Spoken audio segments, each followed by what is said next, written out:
We do a ton of work in Bogota for Amarillo, the largest developer in the area. We've done multifamily, we've done single family, we've done some very, very large scale master plan communities in the thousands of unit range. This is an example of how a Colombian development is different than American. You can see that they're using carports. The weather year round is like 55 degrees is the low, 70 is the high. There are no seasons. It's the same kind of weather day in and day out. So the weather really doesn't need triple pane windows. Some homes have garages. These are townhomes that don't. But you can see this is four-sided architecture.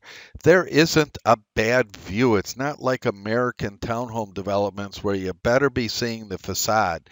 You can see how the pedestrian system links through the neighborhood. We're walking through cul-de-sacs and having different experiences. Very easy to walk about. That's really typical of our Bogota neighborhoods. Bogota is known for really separating the vehicular and the automobile traffic, and that's what we do in the U.S. with all of our developments.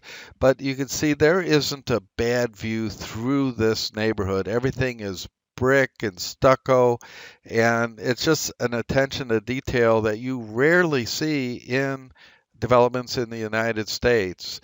And it really brings a lot of character. It's a good price point.